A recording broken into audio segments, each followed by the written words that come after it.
La compagnie Dalian Haier Air Conditioner a été créée en 2001 dans le parc de Dalian qui constitue une partie de la zone franche pilote de la province du Liaoning dans le nord-est de la Chine. Toute sa production est expédiée à l'étranger. L'entreprise a donc salué les avantages apportés par l'adhésion de la Chine au partenariat économique global régional, acronyme RCEP. Le parc de Dalian de la zone franche nous a organisé des sessions de formation sur le pacte commercial RCEP. Avec ces nouvelles informations et orientations, nous sommes allés explorer les marchés concernés et nous avons fait une percée sur le marché philippin. Mais le parc de Dalian de la zone franche pilote du Liaoning a fait plus pour aider les entreprises à saisir les opportunités offertes par le RCEP. Nous avons élaboré un plan d'action triennal qui comprend 15 politiques préférentielles pour les entreprises. Nous pouvons notamment évoquer l'installation gratuite dans le quartier des affaires internationales du RCEP, des allocations pour les recherches et des récompenses pour les contributions des entreprises.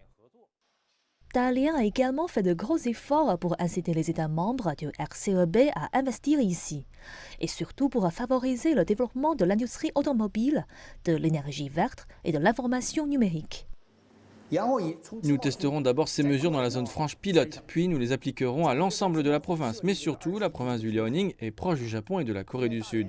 Nous avons déjà eu un accord de libre-échange avec la Corée du Sud auparavant, et le RCEP permet à notre pays d'en établir un avec le Japon. Je suis donc convaincu que le RCEP nous apportera de grandes opportunités. Selon le département du commerce de la province du Liaoning, les échanges avec les pays membres du RCEP ont totalisé 19,6 milliards de dollars au premier semestre 2022. Cela représente un tiers du commerce total de la province, en hausse de près de 6% en glissement annuel.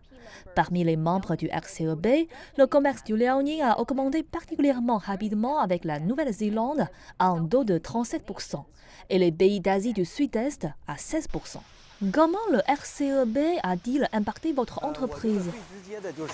Il nous a permis de réduire nos coûts en faisant passer les droits de douane vers les Philippines de 10% à 0. Et cela a rendu l'entreprise plus compétitive et a généré plus de commandes.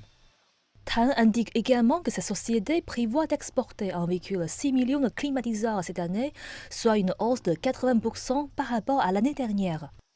Et le marché philippin n'est qu'en début puisque l'entreprise veut désormais explorer les marchés d'autres pays de l'Asie du Sud-Est.